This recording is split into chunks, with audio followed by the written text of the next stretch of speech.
Hello everyone, RetroChris here. Today, I want to talk about what to me was the absolute peak gaming experience back in the days when I grew up. And sadly, this is an experience that I don't think that many people growing up today will share. Just because of how the world and technology advances. I will be so bold to claim that gaming in the 80s and 90s was something completely different than what it is today. Back then, spending an afternoon or a weekend playing video games together with your friends, it was so much more than, well, just playing video games.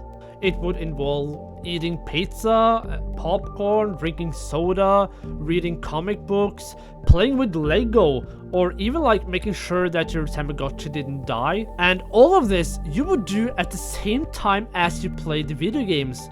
How? The answer is quite simple. Hot seat gaming. Now, hot seat gaming is a way of playing turn-based games where everyone takes turn playing on the same device.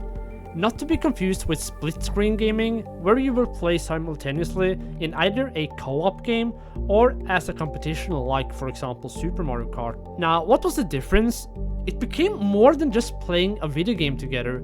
Imagine a group of friends playing a turn-based game, and when it wasn't your turn, you could either pay attention to what your other friends did when taking their turn, you could sit back and eat some popcorn and drink some soda, or even read a comic book or something. It was, all in all, just a really chill, fun and a relaxing time. Now, there are specifically two games that I want to talk about today, which was the two games that we absolutely played the most together and was perfect for hot seat gaming. Nowadays, I feel like most of the gaming experience is sitting in a room alone playing online with your friends, and maybe you use microphones to communicate, and that is still a really nice way of being social, and it was really helpful during the COVID years.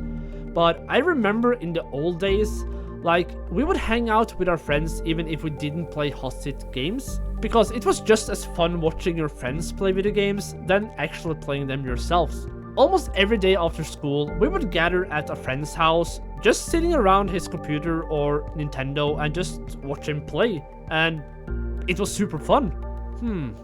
Maybe that is why streaming is so popular, because it's sort of the same principle of getting enjoyment out of sharing someone else's gaming experience. But anyways, I'm getting sidetracked here. The first game that I want to talk about was released in 1990 and went by a simple name: Warlords.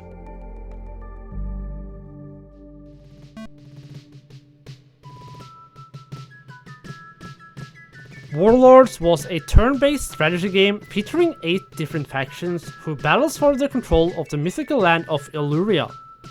Those would be Syrians, Storm Giants, Grey Dwarves, Orcs of Kor, Alvalier, Horse Lords, Salentines, and Lord Bane. Or, as we called them back in the days, white, yellow, brown, red, green, light blue, dark blue, and black. Each faction could either be controlled by the computer or by a human player, allowing up to 8 players at a time. Usually when we were, let's say, 4 friends playing, we would choose 2 factions each when playing. Gameplay consisted of moving units, attacking opponent units or cities, and explore ruins, temples, and libraries. The goal of the game was to conquer the land by capturing or razing at least 2/3 of the cities in the land. This is a game that has a slow start, like most turn-based strategy games, that requires you to explore and slowly build an army. So in the beginning, your turn lasted like 10 seconds, so at that point we usually just sat around the computer to get things going.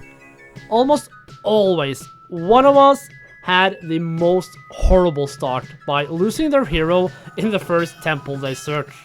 This means that you most likely would have a really crappy time in this playthrough, as you need a hero to be able to search ruins to either get your hands on some of the more powerful units like devils, dragons, wizards, and ghosts, or to find a lot of money that would for sure get you an offer of buying a new hero with one or more of those strong units. So losing your hero from the get-go, oh man, that did suck a lot. Also, attacking towns with heroes would also not be recommended, as you could easily lose them this way also. We all had our favorite factions that we always chose, and I can still remember the ones that my friends preferred. Myself, I did really like the light blue or the horse lords, as they could produce horse units a lot faster in their starting cities. This is the type of game that I truly believe would be just as fun to play together with friends today, but sadly, that would probably never happen. The game is a bit strange though, as when you fight a computer or human enemy, every single unit gets their own role and your losses can go back and forth, but when attacking a great town, it seems to only be doing one role, so either you win or you lose.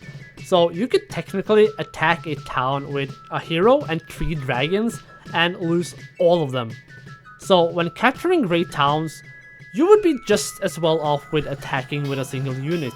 It is a bit more complex than you would think, as the same units can have different strengths depending on the city they are produced in, and you need to be aware of your income versus outcome when it comes to economy, even though we never realized that was even a thing when we played this as kids. But still, this game is just insanely fun to play, even today. I highly recommend checking it out. The game spawned a few sequels as well, but in my opinion, none of them holds the charms of the first one. But now, let's turn time forward to the year of 1996, which, by the way, was an insane year when it came to game releases. But anyway, so in 1996, one of my favorite games of all times was released. Heroes of Might and Magic 2. Previous to this, I had a friend I used to play the first Heroes of Might and Magic with, which was also a really good game. The graphics was really colorful and the game just puts an instant smile on your face. I highly recommend checking out that game as well, but the second installment in the series was just absolutely mind-blowing at the time. Heroes of Might and Magic 2 was a turn-based strategy game where you would choose 1 out of 6 factions, adding the Necromancer and Wizard faction to the already existing Barbarian, Sorceress, Warlock and Paladin factions from the first installment.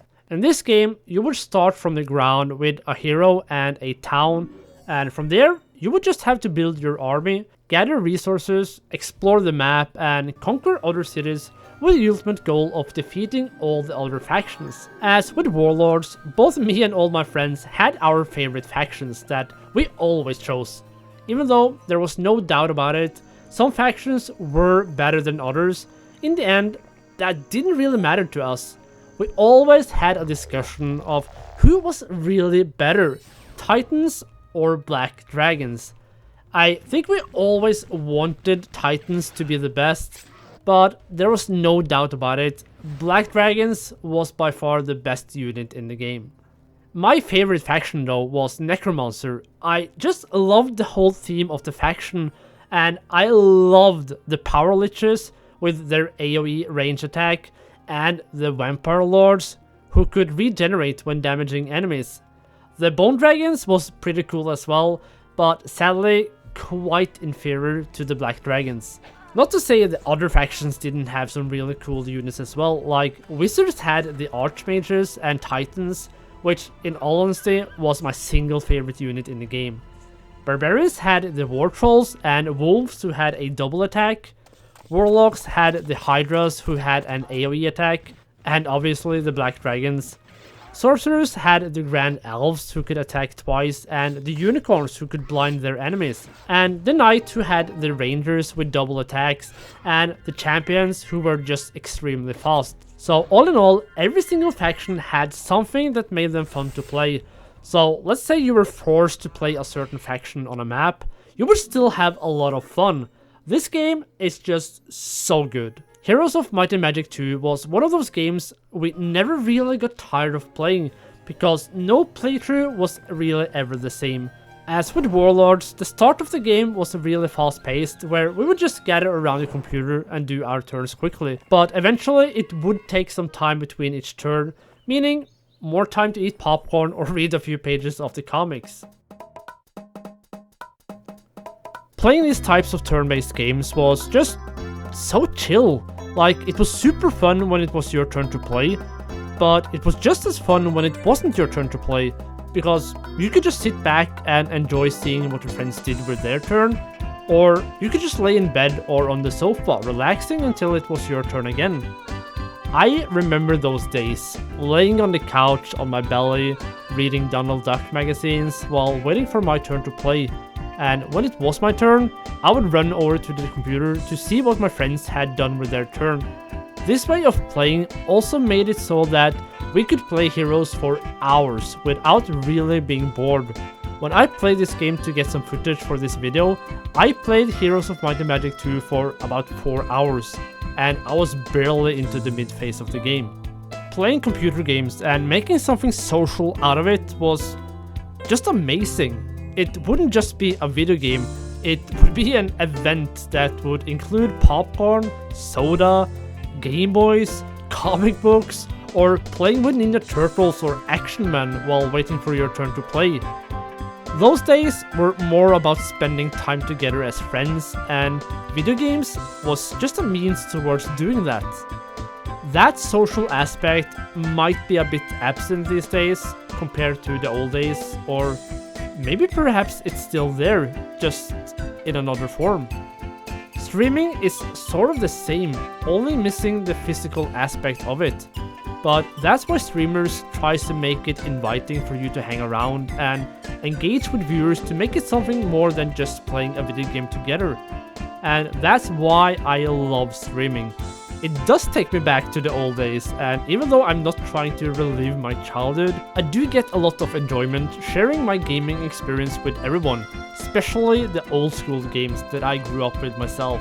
The world and technology is moving forward, and the social aspect is ever changing. But realizing streaming is just a way of keeping that old school social aspect, that is an amazing thought. The days of hot seat gaming is probably long gone, but for those who remember those days, you know for sure what I'm talking about when I say the hot seat gaming experience was the absolute best.